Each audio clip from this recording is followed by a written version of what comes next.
अम्मा बाद फ़अऊज़ु बिल्लाहि मिनश शैतानिर रजीम बिस्मिल्लाहिर रहमानिर रहीम। जनाबे सद्र और असातिज़ाए इकराम, अस्सलामु अलैकुम। बेशक अल्लाह उसके फरिश्ते नबी करीम सल्लल्लाहु अलैहि वसल्लम पर दुरूद और सलाम भेजते हैं। नबी करीम सल्लल्लाहु अलैहि वसल्लम पर दुरूद और सलाम भेजते हैं। ईमान वालों, तुम भी नबी करीम सल्लल्लाहु अलैहि वसल्लम पर खूब दुरूद और सलाम भेजा करो।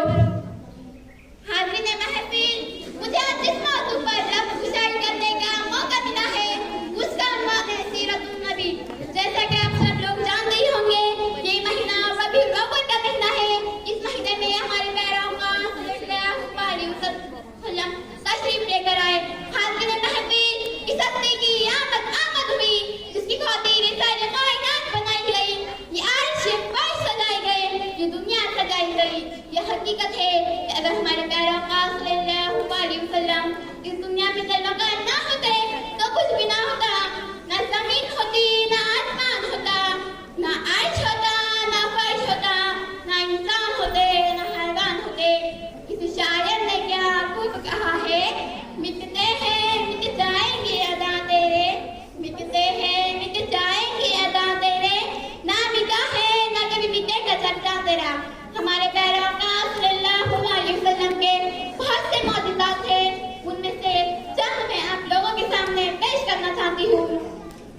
बुखारी शरीफ के हदीस पाक में फरमाया गया है कि चांद के दो टुकड़े होना ये मेरे पैगंबर सल्लल्लाहु अलैहि वसल्लम का अजीम मौजूदा है। इस मौजूदे में कई मौजूदात थे। हालात दिन ब दिन उर्स के जानिब रहा थे। अबू जहल ने खतरी का यमन के बादशाह हबीब को कि मेरा भतीजा जो हम में से है वो ऐलान कर रहा है कि मैं वो नबी हूँ और जितने भी खुदा है उनका झूठा साबित कर रहा है। जो वो कहता है वो हो जाता है, जिधर नजर उठाता है हर काम हो जाता है। तो तू आकर हमारा फैसला कर हबीब। यानी जब यमन से चलता है तो अर्ब में आता है, यानी मक्का मुकर्रमा में ये बादशाह जब अबू जहल के पास पहुंचा तो कहा क्या मामला है। अबू जहल ने कहा जो वो कहता है वो हो जाता है। आका की तहरीर पर आया, हुजूर ने निगाहे नबुव्वत से देखा और उसे अपना कर लिया। वाह क्या बात है। बस इसी शेर के साथ मैं अपनी तकरीर को खत्म करना चाहती हूँ। मुश्किल थे रास्ते आसान हो गए, मुश्किल थे रास्ते आसान हो गए, दुश्मन ने देखकर हैरान हो गए। ठका मेरे नबी ने जब दुनिया में कदम,